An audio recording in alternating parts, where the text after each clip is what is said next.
Bonjour à tous, chers amis. Je voudrais vous partager une pensée dont le titre est très simple concernant la méditation. Nous n'avons pas besoin d'autre chose que de Jésus pour être sauvés.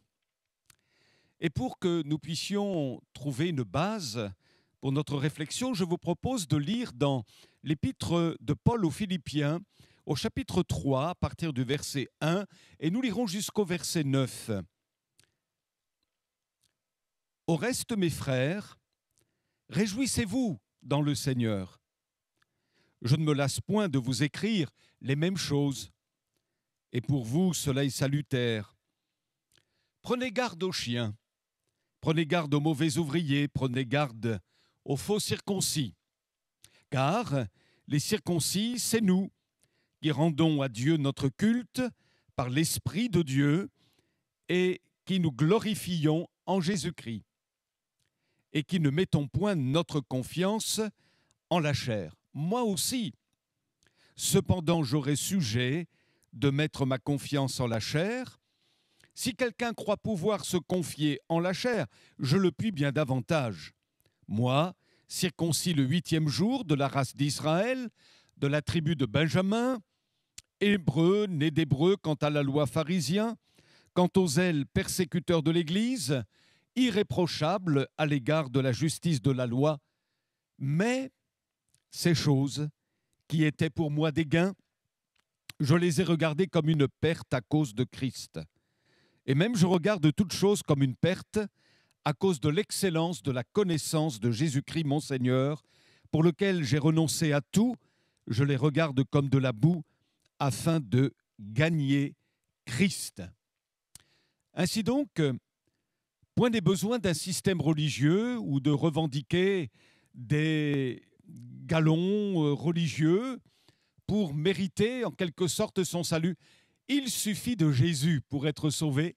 Il suffit de mettre sa confiance en Jésus seul, dans le sacrifice de l'agneau de Dieu, Jésus, dans sa résurrection, pour nous approprier tout simplement le salut et recevoir ainsi l'assurance de la vie éternelle. Au reste, mes frères, dit l'apôtre Paul, réjouissez-vous dans le Seigneur. Je ne me lasse point de vous écrire les mêmes choses, et pour vous, cela est salutaire. Quand vous êtes aux côtés de quelqu'un qui ne cesse de vous répéter les mêmes choses, cela peut devenir fatigant à la longue. Peut-être que même on peut être amené à dire à cette personne, écoute, arrête de radoter, tu me dis toujours les mêmes choses, tu me casses les oreilles. Mais, en ce qui concerne les choses spirituelles, le Saint-Esprit juge utile, juge bon de nous répéter les mêmes choses, de nous rappeler les mêmes choses concernant le royaume de Dieu et les principes inhérents à ce royaume. C'est pourquoi l'apôtre Paul apprécie, poussé par le Saint-Esprit, de rappeler ces choses, et notamment celles qui consistent à se réjouir dans le Seigneur. Plusieurs fois dans la lettre aux Philippiens, Paul écrit de se réjouir. Par exemple, au chapitre 2, verset 18, il dit « Vous aussi, réjouissez-vous de même et réjouissez-vous avec moi ». Et au chapitre 4, verset 4, il dit « Réjouissez-vous toujours dans le Seigneur ». Je le répète, voyez, il y a ce principe de répétition. Je le répète, réjouissez-vous. Personnellement, lorsque j'écoute des prédications sur différents thèmes, eh bien, j'apprécie d'entendre le prédicateur parler de la prière. Bien sûr, je sais bien des choses sur la prière, mais combien j'ai besoin que le Saint-Esprit me rappelle des vérités essentielles, capitales sur la prière. C'est aussi vrai pour l'amour, la sainteté de Dieu, le fait d'avoir confiance dans les promesses de Dieu, le fait de se tenir prêt pour le retour de Jésus, le fait de partager notre foi à ceux qui ne connaissent pas encore le Seigneur et tant d'autres sujets.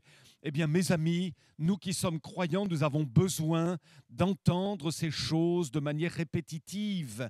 Et ça fait partie de la pédagogie de Dieu. Alléluia. Dieu nous rappelle ces choses parce qu'elles sont essentielles pour notre vie spirituelle.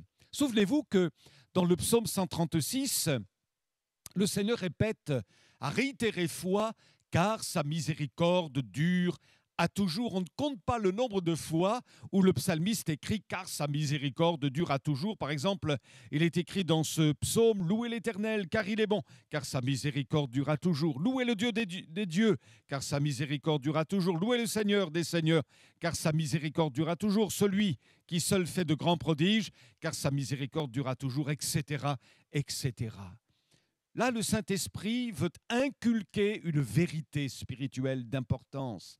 La miséricorde de Dieu durera toujours. Et il est important que, effectivement, cette vérité puisse être gravée dans nos cœurs. C'est pourquoi il y a comme une insistance de Dieu. Et puis, Jésus n'a-t-il pas dit à cette femme qui venait de perdre son frère, « Ne t'ai-je pas dit que si tu crois, tu verras la gloire de Dieu ?» C'est comme si le Seigneur lui disait « Je te l'ai déjà dit, je te l'ai déjà expliqué. Ne t'ai-je pas dit que si tu crois ?» Mais voyez, je pense que cette femme avait besoin que le Seigneur répète cela pour que sa confiance augmente. Ah, mes amis, oui, quelle pédagogie divine! C'est une preuve de l'amour de Dieu. Comme un père, comme une mère, le Seigneur insiste sur les choses essentielles pour que ces choses-là restent gravées dans notre cœur, que nous les mettions en pratique, que nous nous les approprions de telle sorte que nous progressions dans les voies de Dieu. Alors Paul répète une fois de plus, « Réjouissez-vous ».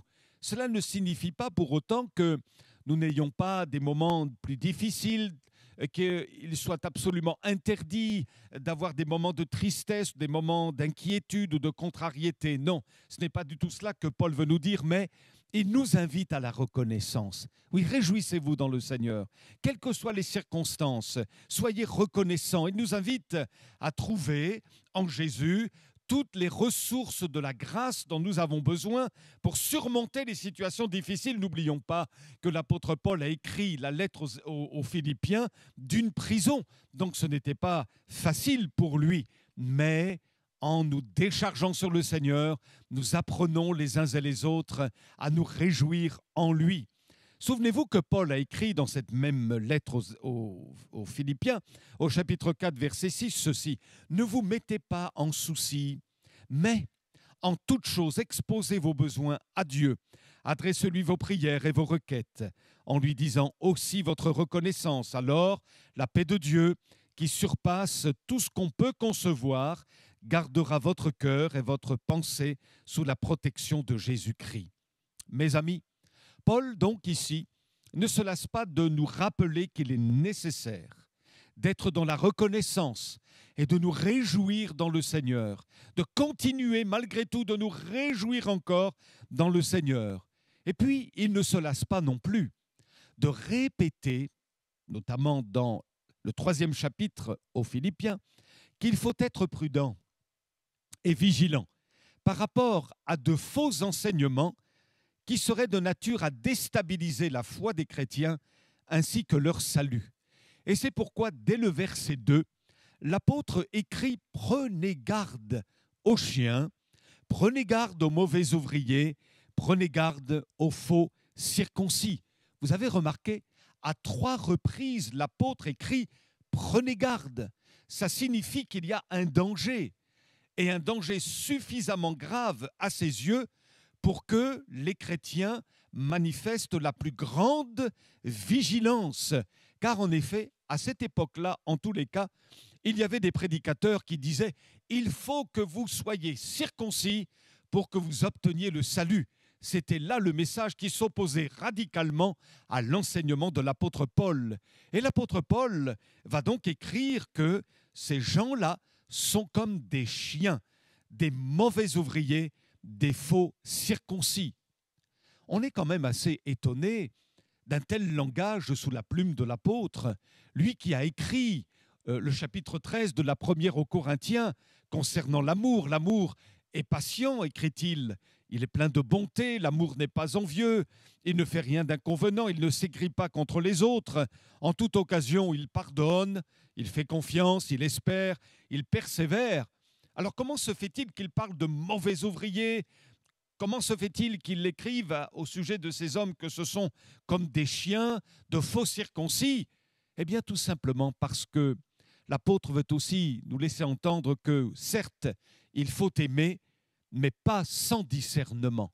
Nous avons besoin de joindre à notre amour la vérité. L'un ne va pas sans l'autre. N'est-ce pas Jésus d'ailleurs qui enseigne ceci dans l'Évangile selon Matthieu?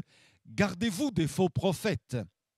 Lorsqu'ils vous abordent, ils se donnent l'apparence d'agneaux, mais en réalité, ce sont des loups féroces.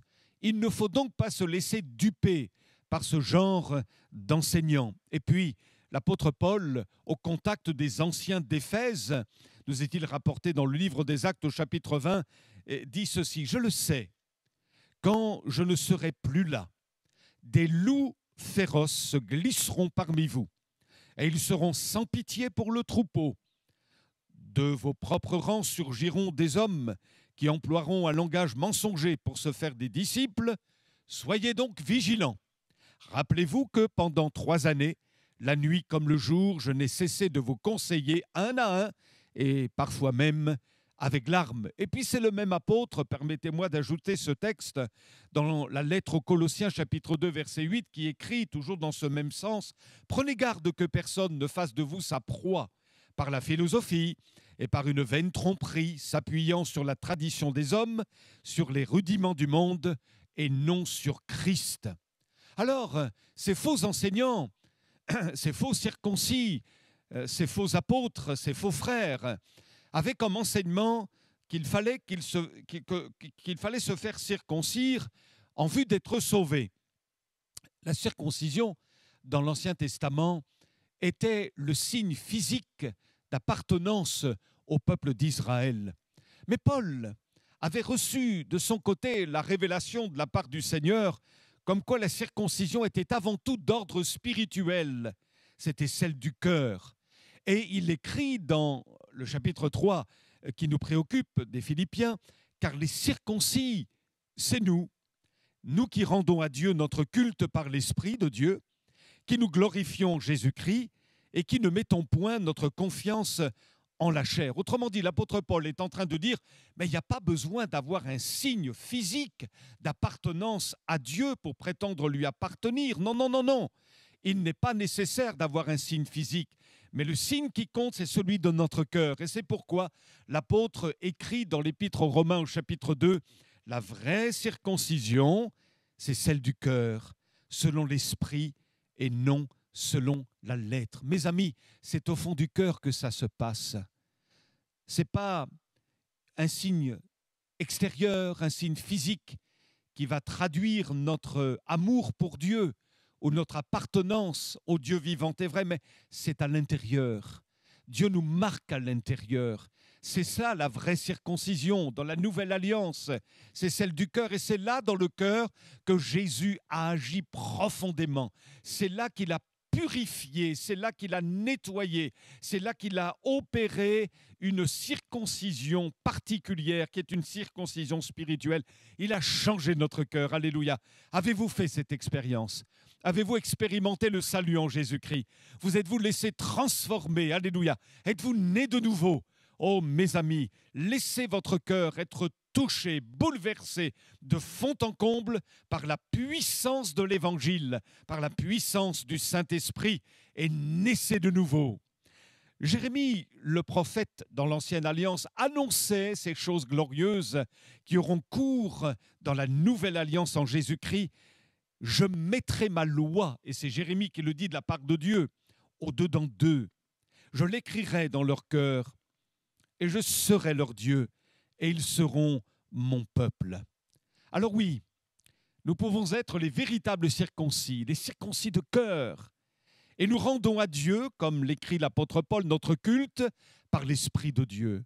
Mes amis, un véritable culte aujourd'hui rendu à Dieu par des rites, par des cérémonies, par un système religieux rigoureux ne sert de rien en définitive. C'est par le Saint-Esprit qu'il faut rendre un culte à Dieu.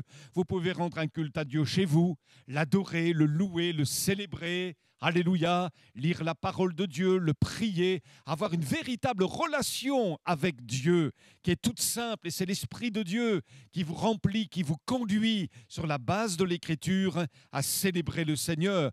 Et puis dans le cadre aussi d'un rassemblement de chrétiens dans l'Église de Jésus-Christ, nous sommes amenés à rendre un culte, alléluia, en esprit, en vérité. L'apôtre ajoute, nous qui nous glorifions en Jésus-Christ, nous n'avons pas à nous glorifier en autre chose qu'en Jésus-Christ, parce que c'est Jésus le centre du véritable culte. Qu'il n'y ait rien d'autre que Jésus qui soit adoré, glorifié et célébré. C'est Jésus non seulement qui est le centre du culte chrétien, mais aussi le centre de la foi chrétienne. C'est Christ. Nous n'avons pas besoin donc d'un système religieux, de rites, de cérémonies. Oui, nous nous glorifions Jésus-Christ. Nous sommes fiers d'appartenir au Fils de Dieu. Et puis, l'apôtre ajoute, nous ne mettons pas notre confiance en nous-mêmes, en la chair même, précise-t-il. Mais de quoi pouvons-nous, bien-aimés, nous prévaloir devant Dieu? De notre système religieux, de notre appartenance à telle et telle dénomination religieuse, ou de nos bonnes actions, de notre bonne moralité? Non, rien de cela ne fait le poids pour pouvoir prétendre être sauvé. Rien de cela, mes amis. Il faut tout simplement accueillir Jésus, le Fils de Dieu, crucifié, ressuscité, monté en gloire dans le ciel. Il faut simplement recevoir ce Jésus glorieux pour être sauvé. Alors l'apôtre Paul va expliquer ou préciser sa pensée en disant finalement qu'on ne peut pas s'appuyer sur ses compétences, sur son curriculum vitae religieux. Non, non, non, non, non. Il dit au verset 4, « Moi aussi, cependant, j'aurais sujet de mettre ma confiance en moi-même ou en la chair. Si quelque autre croit pouvoir se confier en la chair, je le puis bien davantage. » Oh, l'apôtre Paul, oui, avant d'être l'apôtre Paul, c'était Saul de Tarse, qui était un religieux de grand renom, pourrait-on dire. Un homme qui était vraiment doté au plan religieux de son temps. Il avait un gros capital au plan des études, au plan de l'expérience. Et il va préciser d'ailleurs au verset 5, « Moi, circoncis le 8e jour, tous les garçons en Israël étaient circoncis le 8e jour. » Il ajoute de la race d'Israël, de la tribu de Benjamin. Il pouvait se prévaloir du fait d'appartenir à la tribu prestigieuse de Benjamin, liée avec celle de Juda. Hébreu, écrit-il, né d'Hébreu. À l'époque, tout comme d'ailleurs aujourd'hui, eh bien, les Juifs étaient disséminés de par le monde. Et certains d'entre eux avaient embrassé la culture du pays dans lequel ils s'étaient installés. On les appelait notamment, dans le monde d'alors, les hellénistes. Mais Paul lui dit, non, non, non, moi je suis resté un véritable hébreu, je parle en hébreu, et puis je ne veux pas me fondre dans la culture du monde païen. Non, je suis hébreu, né d'hébreu. Il n'en était pas peu fier. Et quant à la loi, ajoute-t-il, pharisien.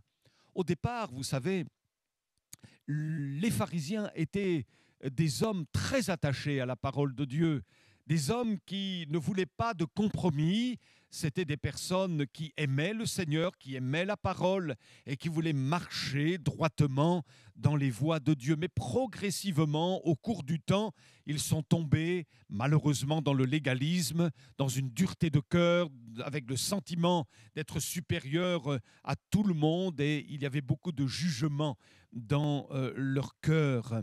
Mais en tous les cas, lui, Paul, s'estimait être un pharisien de race pure, si vous voulez, quelqu'un qui vraiment voulait relever le niveau de la religion de son temps.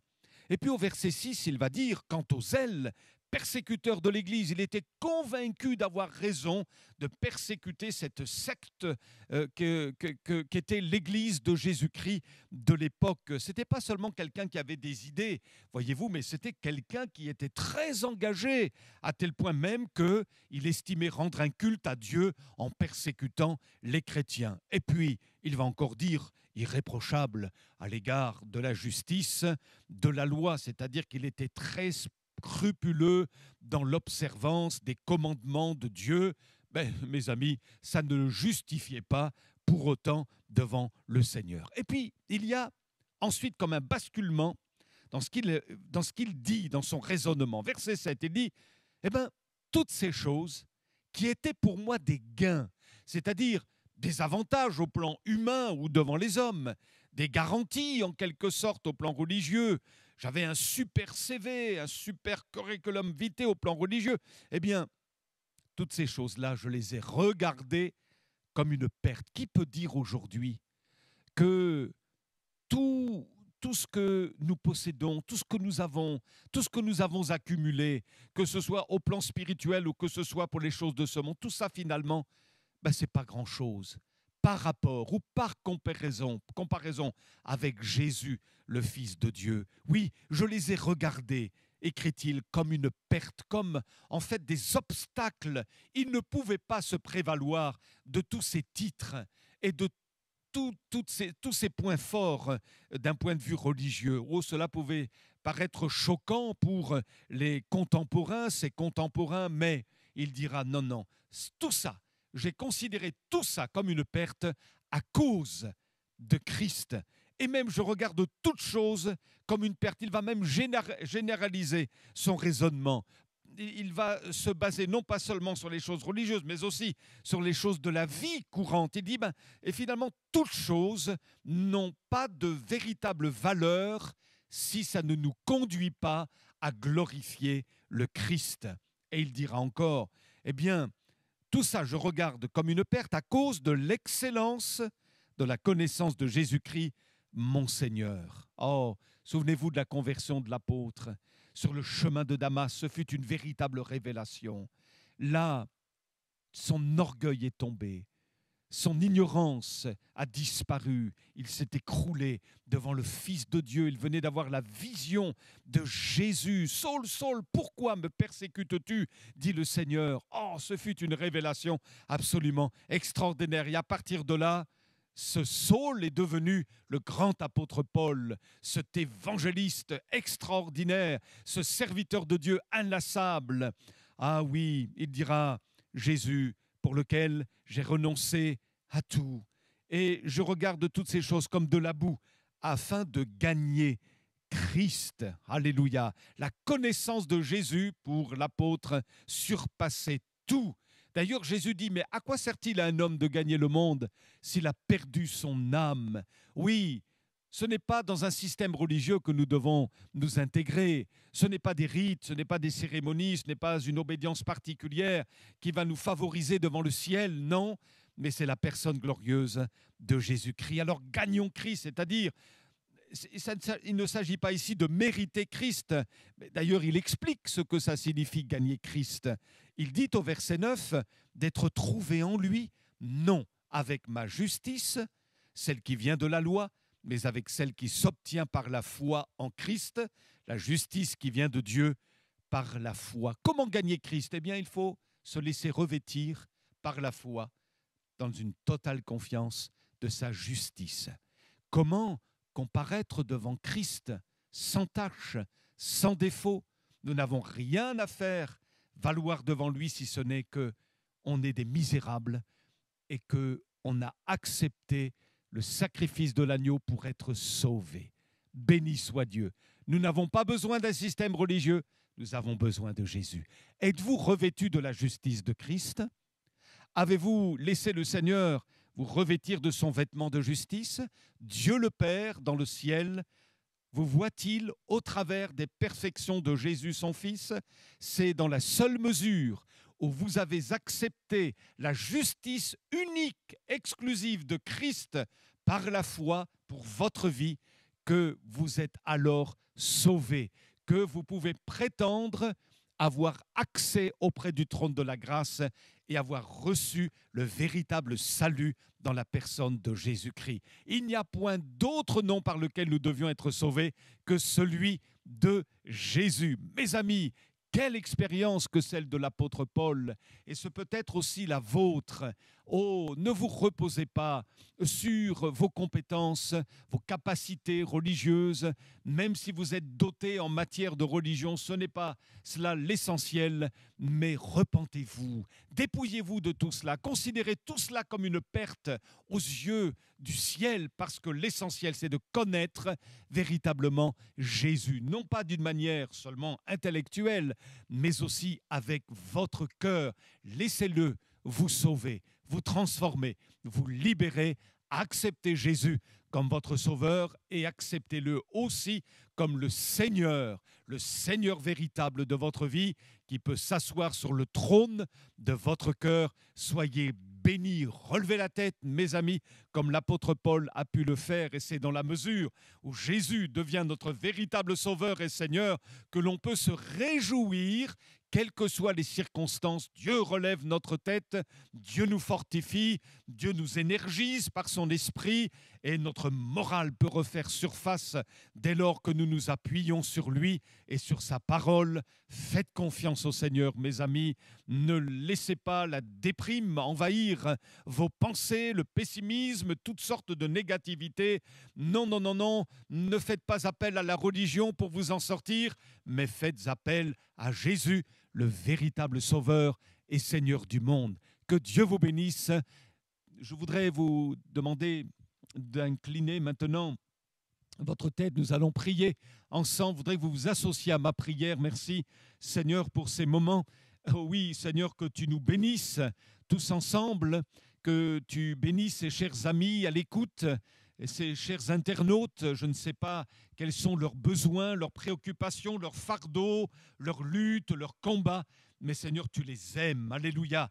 Et il y a bien des enfants de Dieu à l'écoute aussi. Je te demande de les fortifier, de les relever. Et puis s'il y a quelqu'un à l'écoute qui n'est pas encore à toi, qui n'a pas fait la paix avec toi, je te demande, Seigneur, de toucher son cœur. Alléluia. Je te prie, Seigneur, de pardonner ses péchés et de faire de cette personne une nouvelle créature selon la promesse qui est faite dans la parole de Dieu. Si quelqu'un est en Christ, il est une nouvelle créature.